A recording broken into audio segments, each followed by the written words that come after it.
Welcome, band of rainbows. You're the best people on the earth. You make me celebrate every day on your YouTube, and I want to say I love you all so much. Hey, it's Paul, your manservant, and sometimes companion and trashy host of Living Happily Gay. And thank you for the subscriptions, thank you for the likes, thank you for the shares. Keep the dislikes to a minimum. I read them, but they don't rough me up too much. I know that a lot of people just find me to be obnoxious, but I'm obnoxious and awfully happy. You know, I just don't know if you guys did think of the gentleman that I was hawking to you last time I was with you. I was gonna week ago. Did you remember I brought to you Santiago Cabrera? Isn't he something? This was him in his lead role of Darius in Salvation this summer. My goodness gracious, he's very, very lovely. He was schooled in London, and but he is from Lima, Peru. And I mean, the man is just absolutely fabulous. He makes a great Brit. He's very, very beautiful. I just wanted you to remember that mug. He's better than most of the people that we hawk around here at YouTube. Zac Efron, Zac Efron. I love Zac Efron, but Santiago is a wonderful, wonderful, complex man, a man's man. Absolutely, love him dearly. Keep that guy in mind. Look for him on CBS if Salvation is not picked up, which I don't know if it will be. It deserves to be, but we'll see him in some other projects, I'm sure. And I know you know him from Transformers, but he's shining in this. Santiago Cabrera. Don't forget that lovely, lovely mug. Wonderful. You know, it's Friday. I just don't feel heavy about anything today. I'm so tired of Trump and his troubles, and oh my goodness, I just don't know what exactly to say in terms of how I feel about the Don. I mean, we're just getting into so much controversy about so many things, and I just don't feel like we need to take that in to our bosoms and be dejected because of him. I won't let that happen. I will not let myself get that low. It's just not right. So I'm going to make Friday Song Friday. How is that? If it seems good to you, I think you might enjoy it. I love Rodgers and Hammerstein. I think they're very socially relevant. I think they're right on with lyrics and music. It's just, you never forget it. It's just so great. Regardless of you feel the shows were a little hokey, which they're not, but if you felt that, you still love the music. But I wanted to sing something for you that I do like, and it's on once in a while on the television. Oh, here's my baby Bobo. Hello, Bobo. There's a beautiful pussycat here. Sinead Siddle. Sit. Okay. Rodgers and Hammerstein did Cinderella. It was really a television presentation. I think that it was done very well with both Leslie Ann Warren and Julie Andrews. Had a big fight with my neighbor here in Pembroke Pines, Florida about that. He said there was only Julie Andrews. I said, you don't know your Rodgers and Hammerstein. She said, I am feeling very insulted. I said, well, Leslie Ann Warren was also Cinderella, and Stuart Damon was her prince. Oh, excuse me. But you had Celeste Holm as the fairy godmother. You had Kate Ballard as one of the stepsisters. You had Joe Van Fleet. It was really good. Very good. Walter Pidgeon was in the... he was the king. Celeste Holm, I think, was interesting. I think she was the queen in one of them, and the fairy godmother in another, because one had Edie Adams. Yeah, it was good. But both were wonderful. But anyway, this is one of my favorite songs, and yes, I am reading lyrics because I want to get this right. It's a short song. Do I love you because you're beautiful? We ask that every Friday and Saturday night, don't we, when we go to the bar? Do I love you because you're beautiful? Or are you beautiful because I love you? Am I making believe I see in you a girl too lovely to be really true? Do I want you because you're wonderful? Or are you wonderful because I want you? Are you the sweet invention of a lover's dream? Or are you really as beautiful as you seem? It's wonderful. And then they do a rhetorical, goes back again. Cinderella does the same thing, but wonderful song. It's simple. You know, it's very simple. It's very simple. Yes, yes, Bobo. It's very simple. My student Pussycat here. Now another song that I really liked, and I think it's so America because it's really what we are. And leave it to Rodgers and Hammerstein. Oscar Hammerstein thought of this, and it really was. It's a beautiful song. I sing it once in a while to myself. It's from Flower Drum Song, which was not a particularly highly rated or long live Broadway show. The TV version we see is the movie musical. I think it was 1962 with Nancy Kwan. Miyoshi Umeki was in both. You would imagine there's a shortage of actors for those kinds of roles. And it was just a real fun musical, and I love some of the special ones from it. And this is one of my favorites. It's 100 Million Miracles. It's so much like our country. My father says that children keep growing, rivers keep flowing too. My father says he doesn't know why, but somehow or other they do. They do. Somehow or other they do. 100 million miracles. 100 million miracles are happening every day, and those who say they don't agree are those who do not hear or see. 100 million miracles. 100 million miracles are happening every day. A miracle of changing weather. When a dark blue curtain is pinned by the stars to the sky, every flower and tree is a treat to see. The air is very clean and dry. Then a wind comes blowing the pins all away.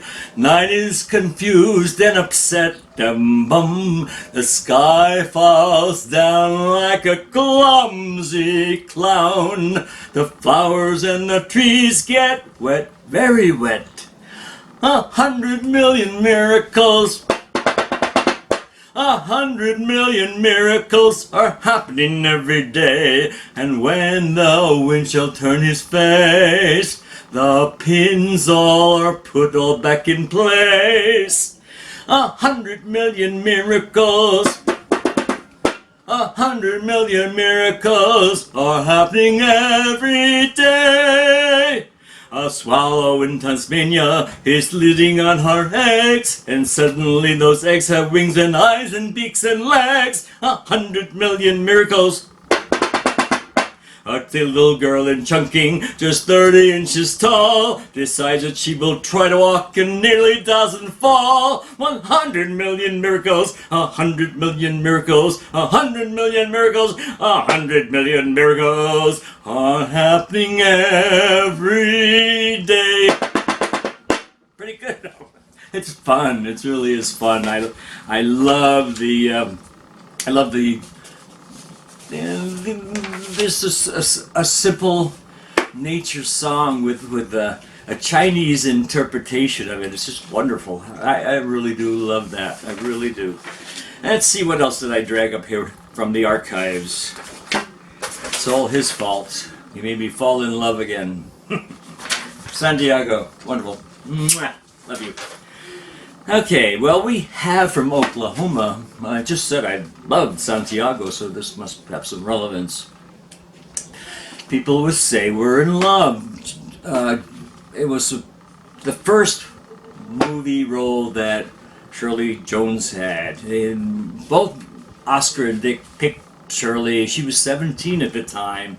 She had a lovely soprano voice. She was from our heartland, and she really exuded just clean scrub goodness that was so wonderful for Americans in 1948 to experience. And Gordon McRae, with his wonderful baritone voice, was able to do the male lead. Just good songs. Not much of a story. It was Agnes DeMille's palette to have some wonderful ballet that was interpreted in our Western cowboy looks. Very gay, if you will. Wonderful though. But I just like this particular song because it is tender, and this is what a 17-year-old in Oklahoma would have thought when her beau was coming by. And it was Laurie who was singing this. Why do they think up stories that link my name with yours? Why do the neighbors chat all day behind closed doors? I know a way to prove that they say is quite untrue. Here is the gist, a list of don'ts for you. This part that you probably all know or have heard. Don't throw bouquets at me. Don't laugh at my jokes too much. Don't please my folks too much. People will say we're in love. Don't sigh and gaze at me. Your sighs are so like mine. Your eyes mustn't glow like mine. People will say we're in love. Don't start collecting things. Give me my rose and my glove. Sweetheart, they're suspecting things. People will say we're in love. Now Curly, her boyfriend, which was Gordon McRae, responds to her like that, and it's very cute too. Some people claim that you are to blame as much as I. Why do you take the trouble to bake my favorite pie? Granted your wish, I've carved my initials on that tree. Just keep a slice of all the advice you give so free. And he goes on with it. Don't praise my charm too much. Don't look so vain with me. Don't stand in the rain with me. People will say we're in love, but I need it. Don't take my arm too much. Don't keep your hand in mine. Your hand feels so grand in mine. People will say we're in love. Dance all night with me, till the stars fade from above. Da-da-dum, ba-da-dum, ba-da-dum, from there. See, it's alright with me. People will say we're in love. Hey, I hope you're not too upset with my singing. I just sing for me because it makes me feel so good. And nobody's hiring me for that, so it's fine. Some days I'm better. I have a little bit of congestion from the New Jersey trip, and I think it's making the upper notes in my scale, which is rather limited. I'm not out of tune, but I just don't seem to get those upper notes. At any rate, I think, what do we have here now? This looks very good. Oh, I love this. Now here's probably my favorite film of all times. You can argue, you will, that Mary Martin did a better job as Nellie Forbish in South Pacific than Mitzi Gaynor did in the movie version, which was very splashy. It was a real weird film because it was filmed in Tadeo, which was different from Cinerama. They played around with a lot of the filters of color, which were, I thought, pretty stupid, basically. It confused me more than it added, but yet when they got to an intimate interaction, those color-changing fools at the studios of Metro did a very good job leaving that alone and bringing the color. The color was wonderful, and it was really a beautiful widescreen. Did so much for that particular film because on the stage you didn't have the ability to have some wonderful sea mountains and props and waving palm trees and screw pines and just really a lot of more atmosphere. It's kind of a one-shot deal. Basically, the scenes are pretty simple in the Broadway version. But I was swept away. I remember I saw it first run. We reserved seats with my father and my teenage sister at the Syosset, Long Island Cinerama. I think it was, back then, it was like $6 a ticket. It was on a Friday night, which heavenly knows, perfect for me. And back then I loved my Long Island. It was a wonderful place to live. It's a great place to be, basically. And I did love it very much. But that movie left me permanently in love with it, and I played the record and I had the tapes, I had the DVDs, I had the CDs, I have the MP4s, and I just never get that out of my head. So this is how we're going to end this little music fest. I hope that you all are having a good time with me, or at least humoring me. I really do enjoy this, and it's a little gay, but it's also a celebration of people, and I don't think there's anything more American than Oscar and Dick Rodgers and Hammerstein and their lyrics and music. It's awfully memorable. In the 20th century, they'll be playing it for a long time to come, and I hope the people in Jupiter or Uranus enjoy it as much as we do. Anyway, so Cockeyed Optimist is when a small town Army Field Hospital nurse on the island of Maria Louise in the I believe it's South Pacific. It's near the Solomon Islands, near the Marianas. Gets hooked up with this. Really, I think we have a black cat on our patio. Oh boy, goodness! Don't break anything. I don't have a tail, so it's not mine. Meets Emile Debec, the French planter who had to leave France because he killed somebody, which is everybody finds horrible until they find out more about it. But Nellie falls in love with Emile and causes all kinds of consternation among the younger Americans and the middle-aged Americans who didn't quite interest this slick old dude with the beautiful mountaintop home overlooking the sea, and they have just a beautiful lunch together after meeting at the officers' dance, and I guess it's now 2 weeks in their relationship, and she really starting to fall for this old dude. Yeah, sugar daddy indeed. He was very wealthy. She doesn't know he married a Polynesian woman when he first came to French Polynesia, and it was something that was big deal back then. This was 1951, and you know how we are.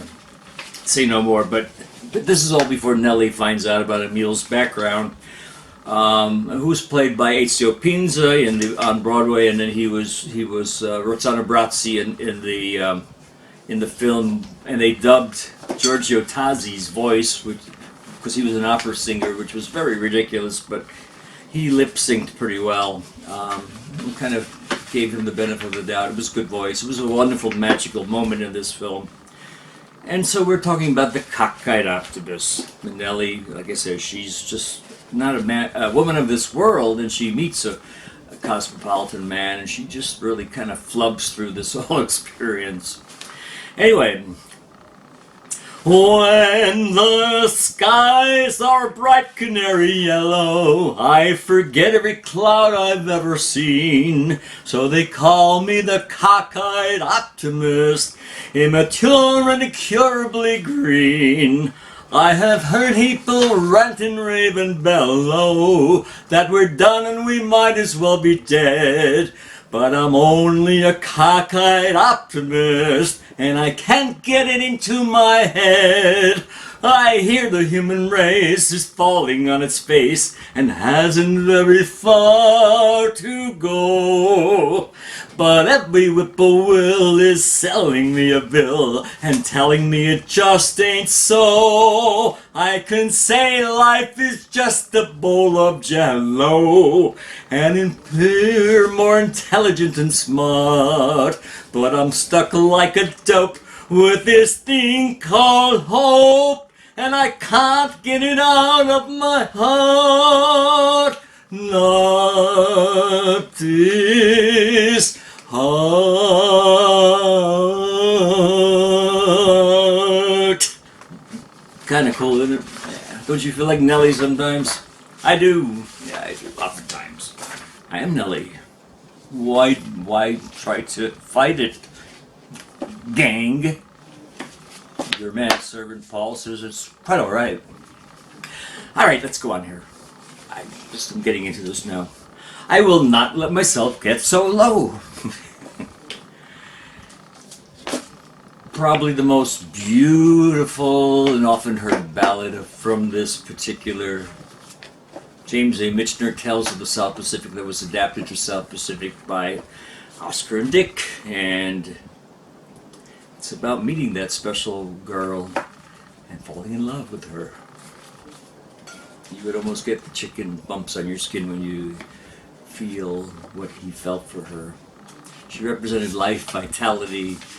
He was an older man, probably in his 60s, and he did have a big heart to fill because he was alone now. His wife had died, his Polynesian wife died, and he had 2 cute kids, not a lot of money, but nobody special, and Ellie just bowled him over with all her innocence and charm. Some enchanted evening you may see a stranger, you may see a stranger across a crowded room, and somehow you know even then, that somewhere you'll see her again and again. Some enchanted evening,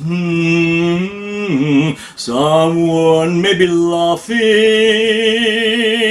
You may hear her laughing across a crowded room, and night after night, as strange as it seems, the sound of her laughter will sing in your dreams. Who can can explain it? Who can tell you why? Fools give you reasons, wise men never try. Some enchanted evening, when you find your true love, when you feel her call you across a crowded room, and fly to her side and make her your own. And all through your life you will all dream alone.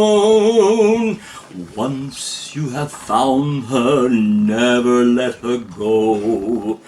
Once you have found her, never let her go. It's a pretty song. It's a very, very pretty song. Now we have another love coming up now.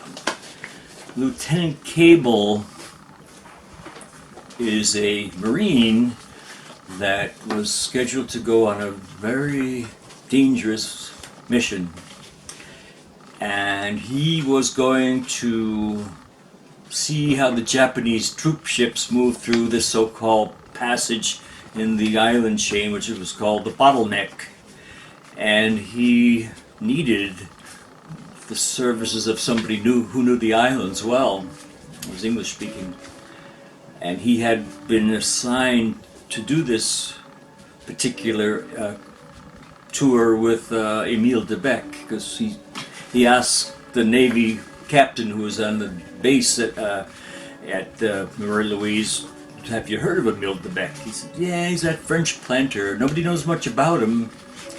And anyway, he asked Lieutenant Cable. Lieutenant Cable asks Emile Debec if he meets him, and will he go on this mission with him. And it's a very intense repartee. Emile says, "No, it's too dangerous. I don't wish to go on this mission with you." So Lieutenant Cable says, "Aren't you just a man in love with a girl?"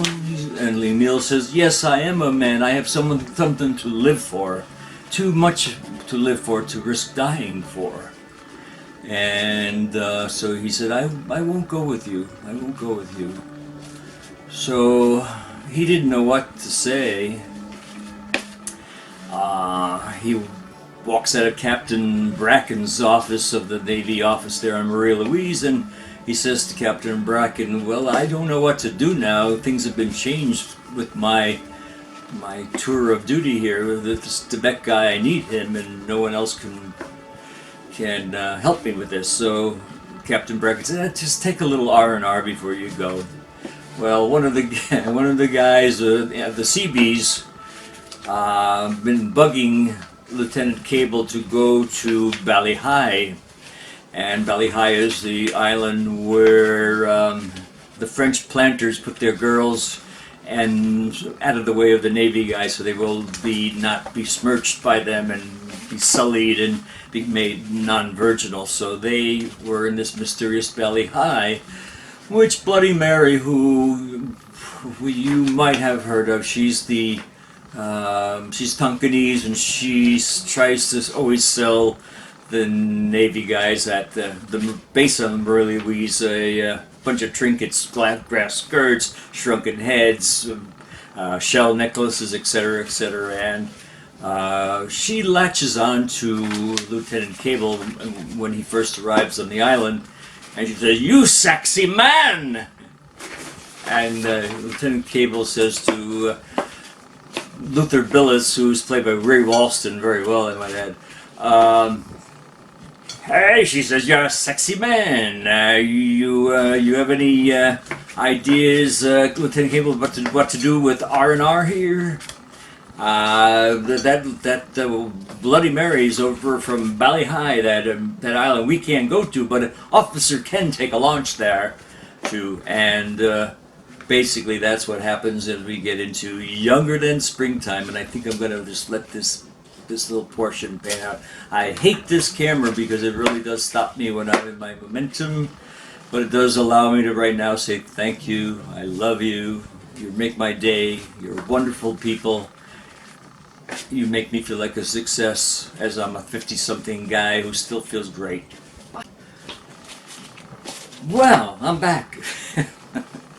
Hey, thank you for visiting Living Happily Gay. Your manservant, Paul here, and sometimes host, degenerate, psychobabble host, who knows how to live happy being gay, how to be very happy living in a rather cuckoo country called the United States of America.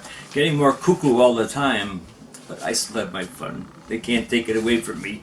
I pay my bills, yeah. I have big plans yet, and I'm not in any trouble with the government, so I think this works out pretty well.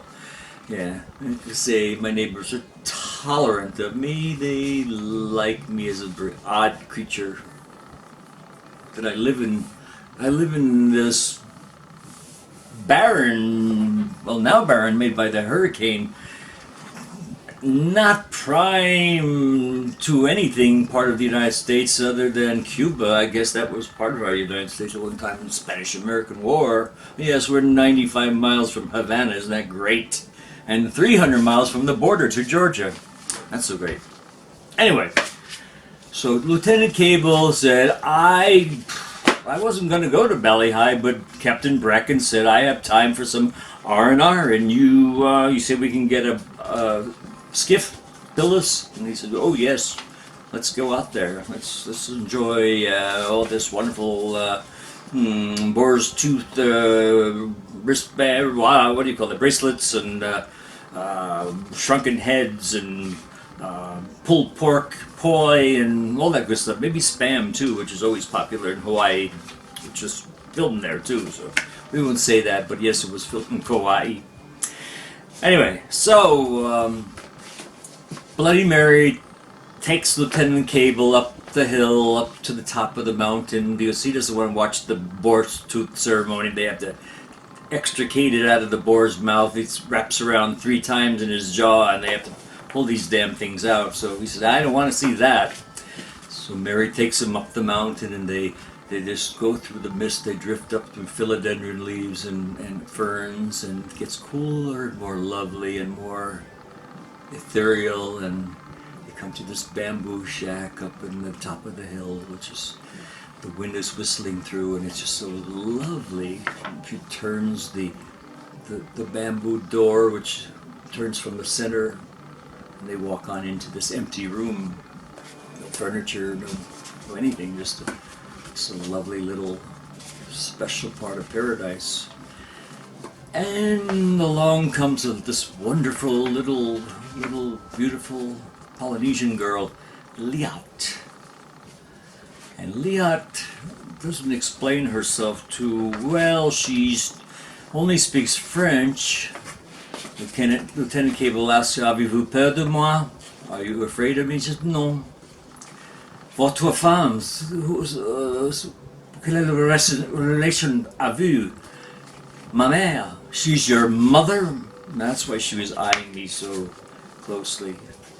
But Liat is about 16 years old, and Mary wants to get her married off to someone special, and that's why she found Lieutenant Cable so attractive when they first met on the beach, when she brought all her trinkets with her, and when she said, you sexy man!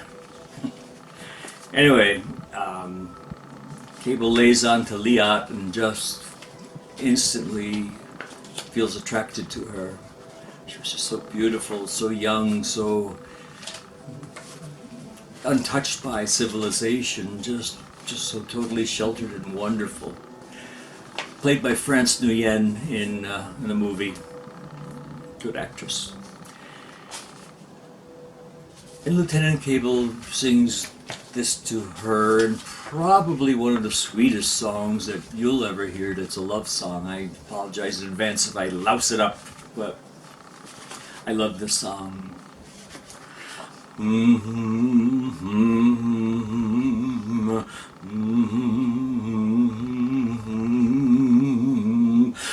I touch your hands and my heart grows strong, like a pair of birds that burst with song. My eyes look down at your lovely face, and I hold the world in my embrace.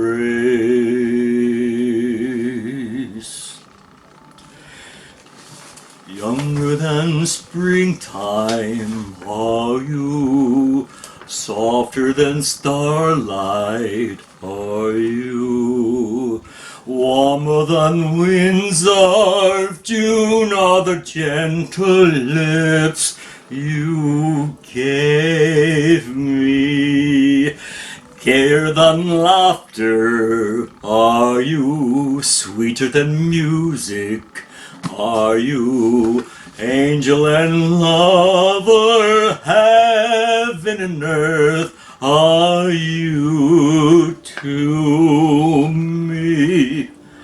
And when your youth and joy invade my arms and fill my heart as now they do, then younger than springtime am I, gayer than laughter am I, angel and lover, heaven and earth am I with you.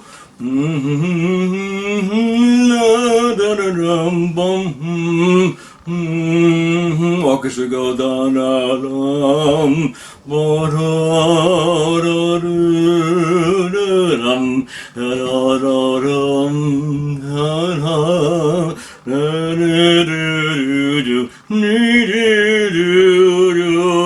Oh, younger than springtime am I, gayer than laughter am I, angel and lover, heaven and earth am I with you. Very, very, very, very beautiful song, and they fall in love then. It was just bound to happen. Let's see what we have here yet, because this is still, we talked about Bloody Mary, so I guess we can now give you the wonderful, hypnotic and entrancing song that she sings to Lieutenant Cable on the beach. Think of yourselves when you hear these lyrics. See if they apply to you. They apply to me. Most people live on a lonely island, lost in the middle of a foggy sea. Most people long for another island, when they know they would like to be. Bali High may call you any night, any day. In your heart you'll hear it call you. Come away, come away. Bali High will whisper in the wind of the sea. Here am I, your special island. Come to me, come to me. Your own special hopes, your own special dreams. bloom on the hillside and shine in the streams. If you try, you'll find me where the sky meets the sea. Here am I, your special island. Come to me, come to me. Bali high, Bali high, Bali high. Someday you'll see me floating in the sunshine, my head sticking up from a low-flying cloud.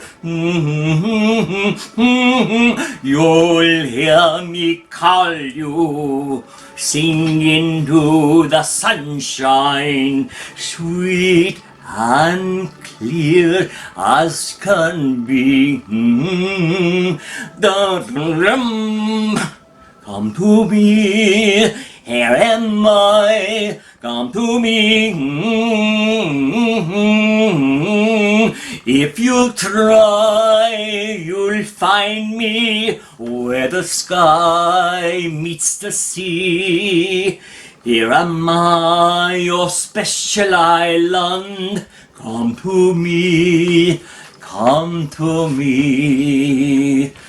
Bali high, Bali high, Bali high.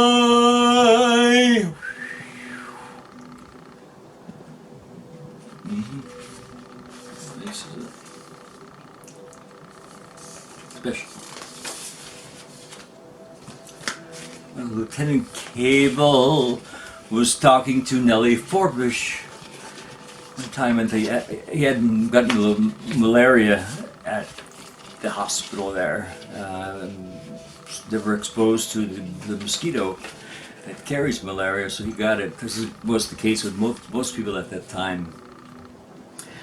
And she says to him, "How's things going, Joe Cable? How are things back in Philadelphia?" That's where he was from. And she said, "We're just two people far away from home, and none of this makes any sense to us. It's just, don't get involved with this girl. She's not your race. She's not Lily White. Forget about her. Forget about her." Like he said to forget about Emile Debec to her, an older man. She said, "Oh, Mom said an older man is good for a girl. This is not my day."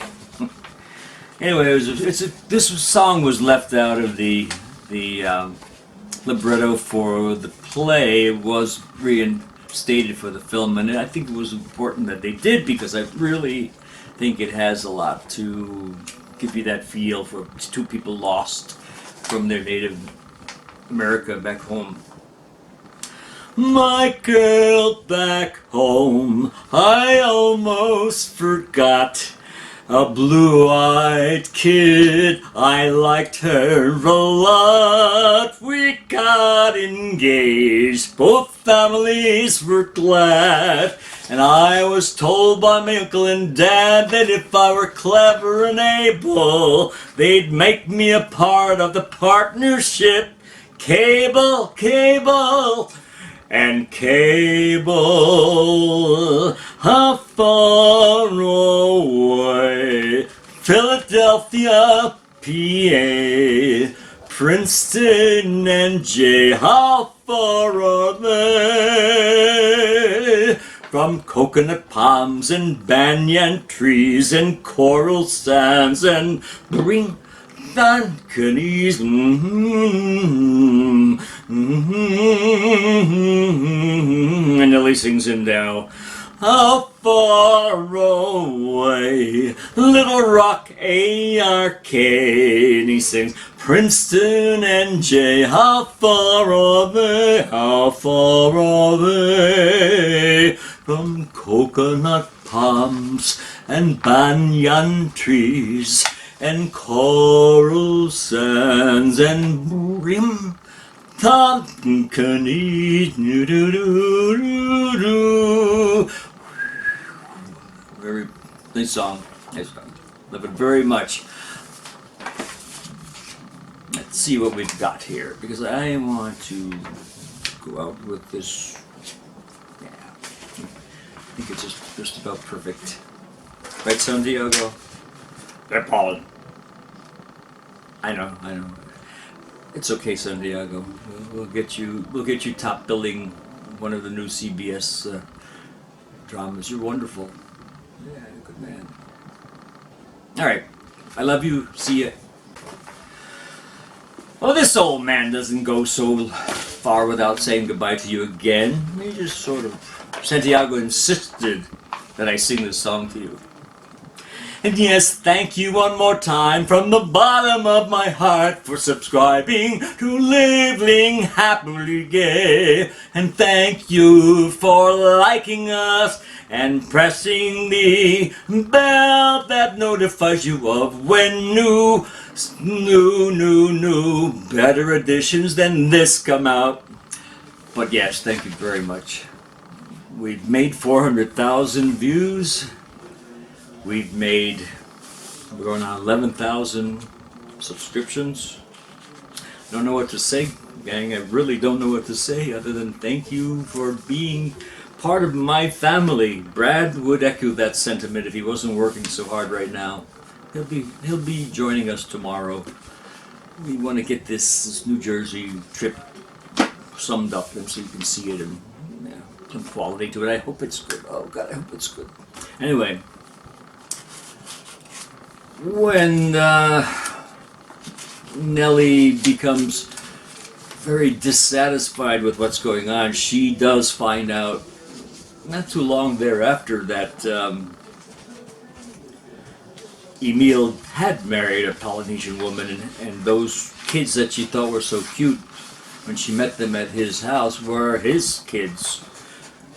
She thought they were the servants' kids, but no, they were his kids. So he all of a sudden was sullied more than she found acceptable.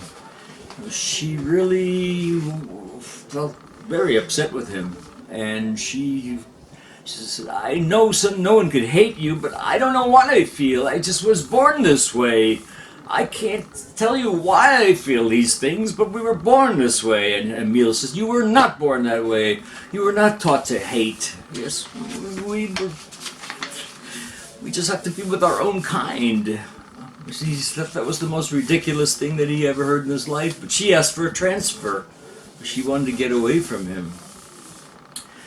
And, well, she runs away, and he has a conversation with Joe Cable and asks Joe, why are you that way? Why are you and Nellie this way? He said, well, you know, Emil, we are not born that way. You have to be taught to hate who your family hates. It's just the way we are. He said, I do not believe in such behavior.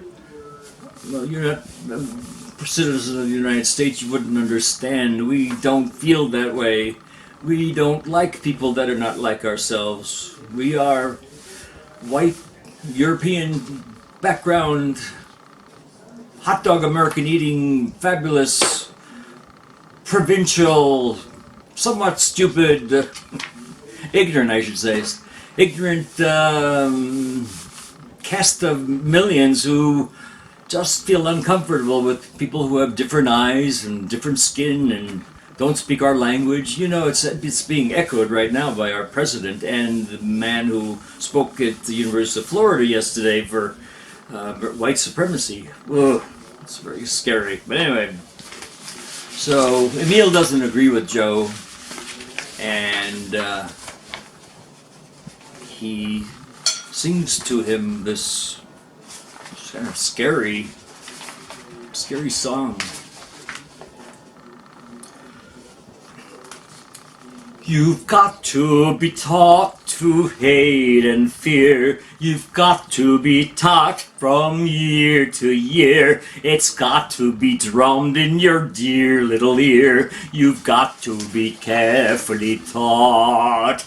You've got to be taught to be afraid of people whose eyes are oddly made and people whose skin is a different shade. You've got to be carefully taught. You've got to be taught before it's too late, before you are 6 or 7 or 8, to hate all the people your relatives hate. You've got to be carefully taught. You've got to be carefully taught. Pretty horrible, no? And that is exactly how we all grew up in such a blind spot in this country. You know, the fact that this was an issue way back then, and you know, certainly came into play thereafter when civil rights was an issue, and that was something that was about 10 years after the play came out, and right about the time that the film came out, basically. I believe the film came out in 59 or 60. Don't quote me, but it's close to that. And yeah, we were in the midst of dealing with our hatreds and didn't deal that well. Didn't deal that well. But that's where Oscar and Dick basically had us pegged pretty good. We were people that they understood, and they had plenty of material for us. Now, I just wanted to thank you for being part of this little musicale tonight. It's Friday night. I'm all alone with the cats, and I am happy to be here. We're back from New Jersey. It was beautifully and cool in New Jersey. It was wonderful. I enjoyed my stay very much. So did Brad. We had a wonderful birthday party for him last Saturday, and we felt like we were part of life there, just briefly. But when we came back, we got to see what we left behind the week before, with all the hurricane stuff still needing to be cleaned up. Well, it's a real mess here. It's a real mess. I worked in South Dade, Pinecrest, Florida yesterday, and some beautiful homes that I nurtured palm trees for my clients for probably the last 14 years, and oh boy, they didn't look so good. Everything was cleaved off on the east side, which was where the bulk of the strong winds at about 140 miles an hour came in the night of Hurricane Irma. And we got clocked. I mean, there's uprooted trees all over that I saw from my drive from my home to Miami, which was, I guess, where most of my business was yesterday. It was about 35 miles from here. It was 35 miles of carnage, ridiculous. Pulled the stakes up for small trees that were, staked in place, and the rock was exposed. You could see the crappy soil that these trees were put in, and how vulnerable we are, because there's nothing to hold these trees in. There's no nutrition. They're just devoid of any friendly environment for their roots to get well established. And that's why they have to keep these sticks. Our trees are always buttressed by sticks after a storm, because it takes a little bit of time to get them re-rooted. We have some trees that are struggling. I have an arborist coming out Monday. I think we're talking to him tomorrow, Carlos. And he's going to see what we need to do. We got to get a bucket truck up there, like the telephone company uses and the electric company, so they can zoom in right on the dead branches of this particular tree, which is a Sterculia hepatala. It's the Panama tree. It's an official tree of the Republic of Panama, and it's a very beautiful tree with a kind of a modified clover leaf, but probably about 14 inches across, so it's very pretty. Oh well, that doesn't take a hurricane too well, and it was knocked down. That was one of the things we saw when we came outside the morning after the storm had blown through, and it was a mess. Yeah, it was a mess. It was a different kind of mess than we had 12 years ago with Hurricane Wilma. We saw more smaller debris get conked out on that storm. This was from a different angle. The front of our house last time didn't look like it had a hurricane. Sure does this time, which I don't. That makes me uncomfortable because that's the show place for the world, and we've got to deal with that. But hey, I'm here. I mean, I've got the temperature at 73 degrees in this house. It's comfortable, and it's 94 heat index outside, and I just have no intentions of dealing with that today. So I'll deal with it a little bit on Sunday. Tomorrow's I'm gonna hang out and just relax. Brad probably will want to do some editing on the New Jersey trip film, so we'll do that. But yeah, it was a wreck. And my escape is Rodgers and Hammerstein, and I figured, well, nobody can hear me now. So, therefore, I thought I would bring out some lyrics and have some fun. And yeah, it's some enchanted evening. Maybe you'll see a stranger and you'll feel him call you across a crowded room. Fly to his side, make him your own. For all through your life, you can dream alone. Let that happen. Dream with someone special. Think about how happy you can be when someone really loves you and someone really wants to take your hand and be with you for the rest of your life and say, I treasure you, I cherish you. Don't let that happen, turn ego. It's just too special. You are all so special. If love is something that occurs over time after the attraction has become something that you're feeling, but it's more of a habit, you're comfortable with the environment, and that's what YouTube is. We're all comfortable with the environment. But I want you all to realize that there's a lot of love in the background here. I mean, there's a lot of creativity that comes from love. There's so many things that are beyond my scope in terms of algorithms and trying to do things for ratings and views and subscriptions. You do these things because that's what keeps you on the air. There's been no monetary benefit to me and Brad from YouTube. Zero at this point in time. It's got to get a lot more than that. We don't sell T-shirts yet, and we don't have any sponsorship by any corporations. And if that's how one's going to make money, has to yet occur.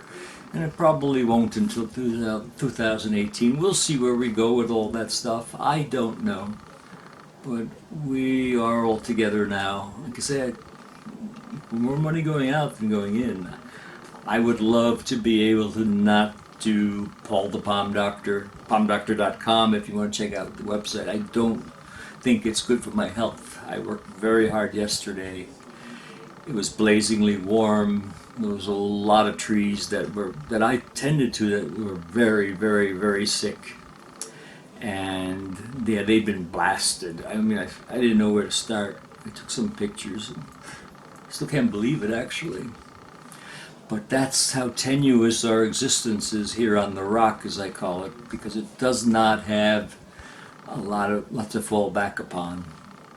And yeah, things are going to be back and green and beautiful, and maybe in a couple of years I won't recognize that things are, maybe a little bit askew. The trees, some trees I'm leaving in with a little bend in their trunk because they'll be fine. But I am I'm very much affected by what just occurred. I don't take anything for granted anymore. And I wanted you to know that you make my day beautiful. You make me smile. And I'm pretty much in awe to be here with you. I don't remember ever having had the feeling of being so at ease, so comfortable knowing that you are on the other side of this camera, on the other side of this wall, on your laptops, on your tablets, on your desktops, on your mobile devices. You take us with you, and you live with us. And I am pretty damned amazed by that and how wonderful this all is. Where the hell was I all these years? And I didn't know this. I didn't know. I didn't know. But I want to thank you from my heart. Brad shares that same level of things because he's very surprised and amazed by all this. But I just know we're going to be so good, all of us together. We are all we've got. And it's a lot. It's a lot. I hope you have a beautiful weekend. I hope you feel the way that I do. I hope you feel that you want to come back to living happily gay. And anybody can be here with us. Anybody and everybody are our friends. We love you. See you next time.